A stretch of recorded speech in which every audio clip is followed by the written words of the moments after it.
hello to you.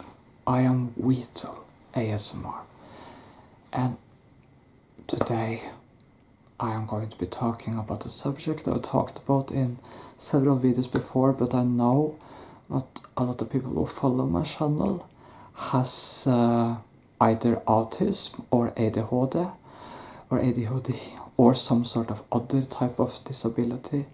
And I know I often appreciate me doing these videos, so I want to do another one just talking about autism today, because I actually have autism.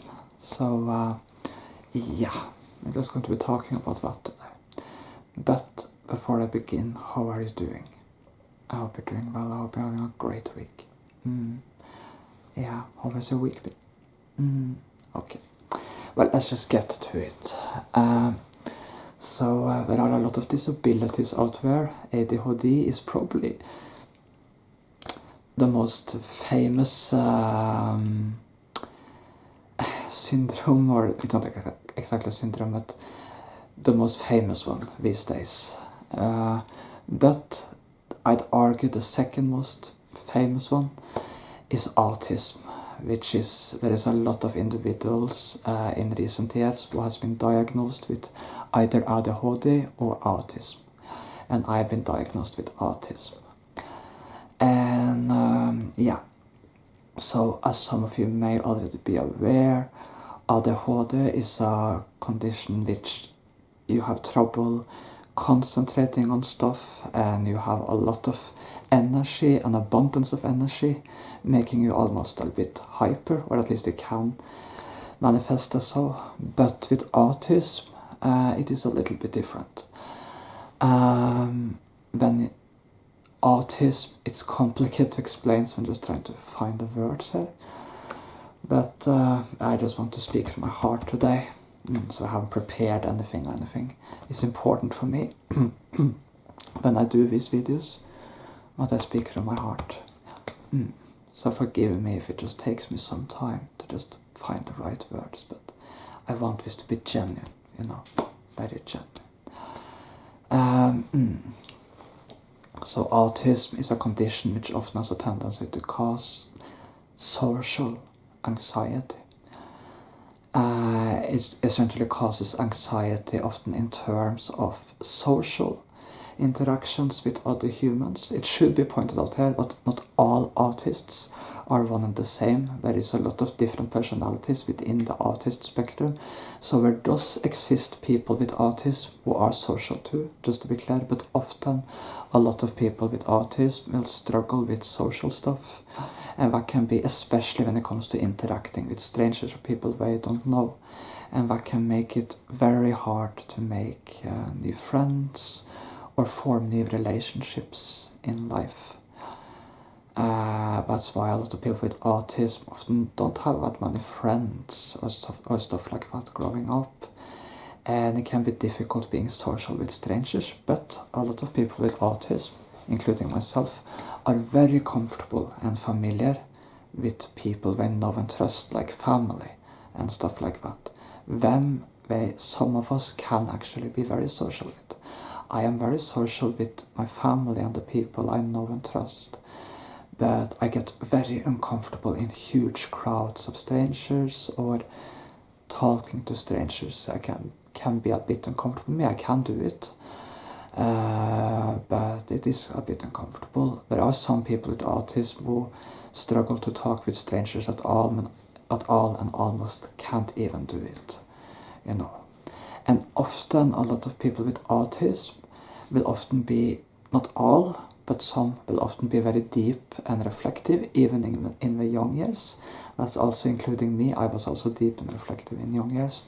And because of that, they don't always get along when they are childs and teens with people their own age, because a lot of people with autism have a tendency to be a bit more mature than the other people in their age group, so they often form relations more easily with adults. Often a tendency is that when people with autism reaches over 30 or 40 years, it often gets easy for them to to communicate with people their own age, because when people their own age starts to sort of get up to their mental level. It should be pointed out that there are exceptions to this rule. There are absolutely people with autism who do find similar friends when they're young, teens, stuff like that. So yeah, so it should be pointed out there are exceptions here. And they can be very comfortable with family. I have a sister who is 3 years younger than me, and we are like great best friends. So there are absolutely exceptions to this rule. But yeah, of course, how severe the autism is varies from individual to individual. Some people with autism are so withdrawn from the world, they are basically, you can almost not interact with them. They are completely within their own world, and you can't reach through to them almost. They often have a tendency to be hyper intelligent in the subject or the talent they're interested in or good at, but they're often very withdrawn. Whereas milder cases of autism, like me, can communicate with the world, but we can also be obsessed with our interests. But often our interests spans multiple subjects rather than just one. So I am super interested in the things I'm interested in, but I can be interested in a lot of various stuff, because I have very, very mild autism. And because of that I can also interact with strangers if they talk to me, but I don't go out of my way to interact with strangers, to be honest.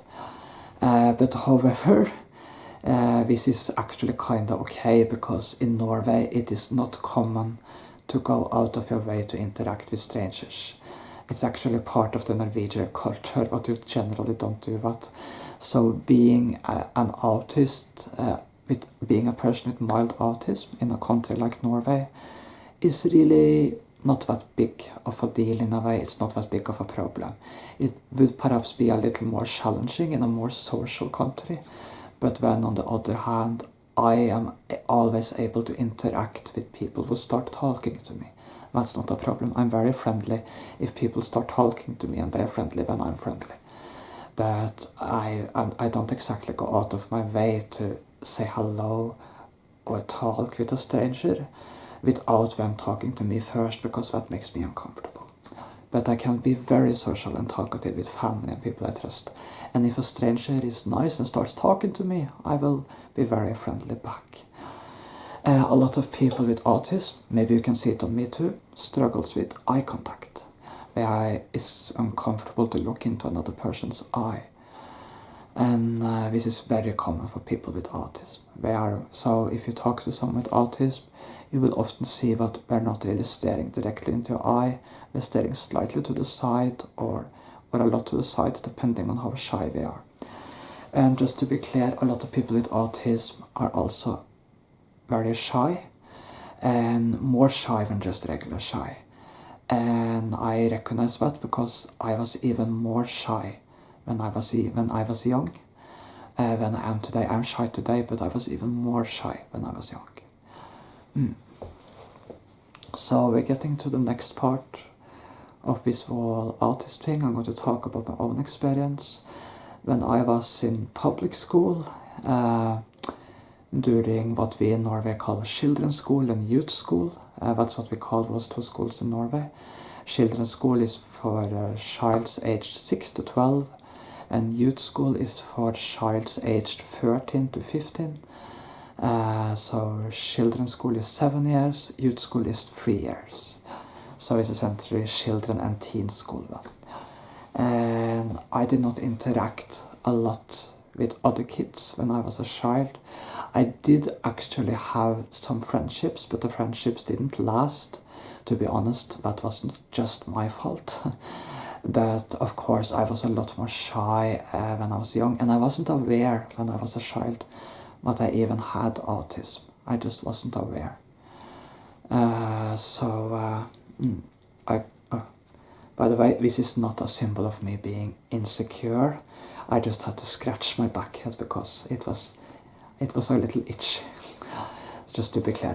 Yeah, because yeah, I know some people read a little bit too much into it when people like scratch their back head, but right now it was just me being itchy, just to be clear. Anyway, so when I was a child, I didn't make friends easily, but I, of course, have always had a great friendship with my sister, and she has always been super kind and supportive to me, including when I started doing ASMR. So public school was difficult for me, especially teen school. Yeah, that just sucked, to be honest. Especially 9th and 10th grade, just sucked. Thankfully, I got into a disability class when I went to the higher education school, as we called it in Norway.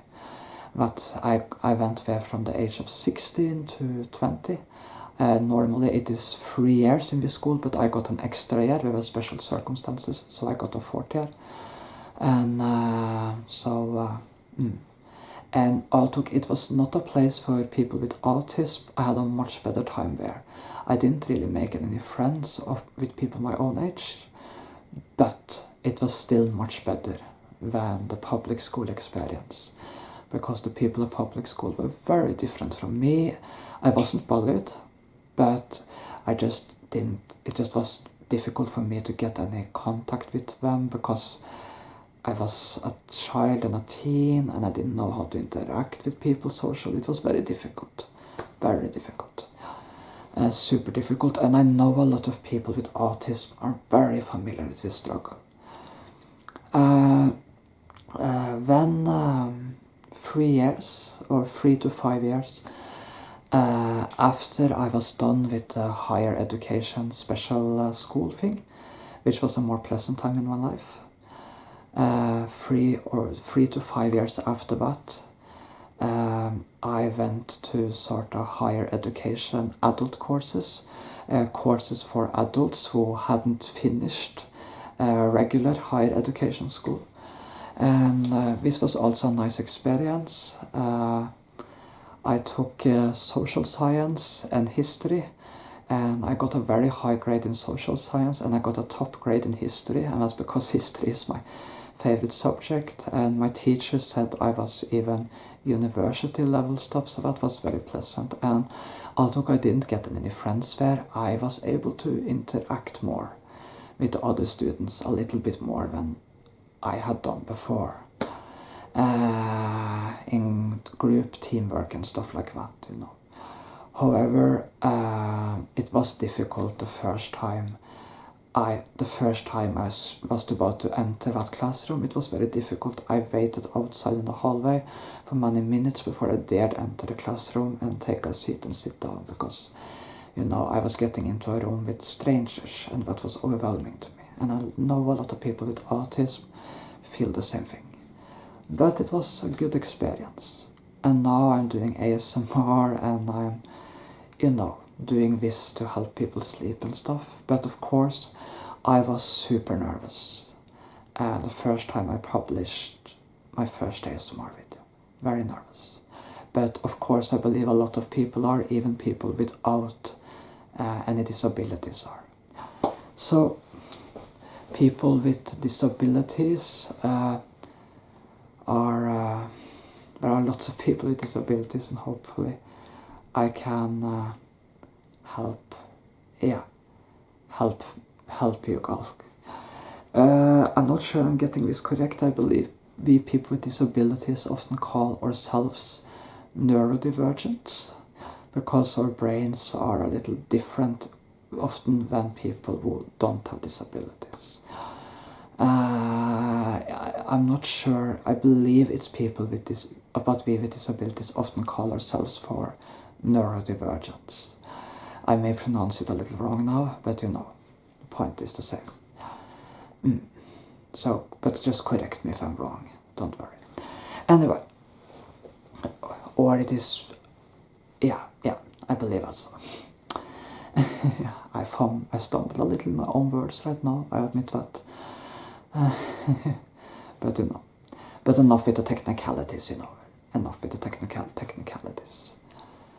Or maybe, I'm not sure if you call people who don't have disabilities for neurodivergence, or people with disabilities neurodivergence. So I'm just not entirely sure on the terminology. My head is getting things mixed up right now. But you know what, let's just move on from that. So having autism can be a challenge, but as you grow older, you can take gradual steps and you can overcome your fears and concerns more and more. When you have to take gradual steps, for example, if you're afraid to walk outside, take a walk outside, rather than begin on the first day with a long hike. Maybe take gradual steps, like first you just go to the mailboxes, then you go a little further, then you go out the neighborhood, and then another day when you're ready for it, you go a little bit further, maybe further past the neighborhood, and when you're ready for it, maybe you go to the forest, and then you take a more longer hike, and then gradually you dare take more than a longer hike. So take essentially a gradual stepping process to overcome whatever concerns you have. And this goes for anything, of course. But as you see on me here now, it is possible, even with autism, to overcome your fears. I mean, if that wasn't possible, I couldn't be standing here doing these videos on YouTube, publishing videos for the world to watch, essentially. At least the world in terms of people who follow my channel. Yeah. So, yeah. So I hope that at least can be a little inspiring to some people with autism, or even people with ADHD. I also want to add, or other forms of syndromes or disabilities, of course, because there are many disabilities out there. I also want to add what people with autism can have a high mental energy. Our brains are often very, very active, so we can have a very, very high mental energy. Meaning we can be very enthusiastic. Not all of us maybe, but a lot of us can be very enthusiastic and have a very high mental energy, especially with things we're interested in. Of course, in return, if there are things we aren't interested in at all, we're not very great at learning things we're not interested in.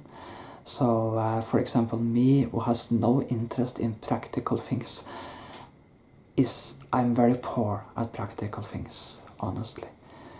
Sure, I can do basic things like, slice my own bread and stuff like that. I can do the basic, and I can take in my own clothes, and I can fold my own clothes. I can do the basic stuff, but I can struggle with things like, the washing machine, or some other practical stuff other more normal people may not struggle as much with. Or, cooking or stuff like that. I can be a challenge for me. So, yeah, I can of course heat up my own food in the microwave, and I can of course make a grilled cheese sandwich. I can do the basic stuff. But more advanced stuff can be difficult for me. So a lot of our people with autism often need help from their parents or family or friends or partners even, to help them get through the practical stuff in life. And because I have autism, I still live with my father, but I actually plan to gradually move out the coming years, but it will be a transition process. And I will probably need some support and help from my family. And if I one day get a partner, a love interest, a partner, that partner will of course also have to be a little understanding for those challenges, So yeah, because if you are a mother, a father, brother or sister, or a partner, you are the partner of someone with autism, that can be a responsibility. You have to be a little responsible then. So if you have a boyfriend or girlfriend, for example, who have autism, there is of course a responsibility involved. But of course, even though that can be a challenge. If you love someone, you love someone. So then you will probably handle that anyway. Anyway, so yeah. I just hope just me talking about this can just help people with autism or other disabilities who watch this, just sort of help them. Maybe they feel like this relates to them some way, that they can recognize aspects of what I'm talking about. The final thing I'm going to talk about today is that for many people with autism, it can be very difficult with dreams and ambitions. For example, I can take myself as an example. I am very fascinated by politics. Not really any particular ideology in politics or anything like that, but just politics in general. And I would love to do more political stuff one day, but I probably won't ever enter into any of the current real world system politics, because they are way too brutal for someone with autism, for someone shy. But I may involve myself with politics, which perhaps will be more for people who are like me, who have disabilities, because I believe that will be a possibility in the future, because that will inevitably come. And I may involve myself in some projects regarding helping people with disabilities and stuff like that in the future, including in the political sense. It's a dream for now, but then again, many years ago, doing what I do now was also, well, just a dream. To be honest, I didn't even dream of it, but I certainly didn't believe I'd do it either. So I think that shows that anything is possible if you set your mind to it, if you take your time and work with it. And there could be other people with autism too who have dreams. Maybe they want to be a painter, a writer, anything, and they feel like the path to that is so long. But my advice to that is, don't worry about it. Just take one step at a time, and I believe that you will find your path, and you will get there when time is ready. There's no point in rushing it. I know it can be tempting to rush, and I get if you do it, if you feel that is the right for you, you can do it, but often taking your time, the time you need to find the courage to just take those gradual steps is the wisest. Okay, I believe I said everything I needed today, and I truly hope this helps some of you out there, and wish you all the best. Thank you for watching and listening to me, and I hope I showed respect for the subject in this video, and that this was a good video for you to watch. Wish you all the best, my friends. Thank you for watching.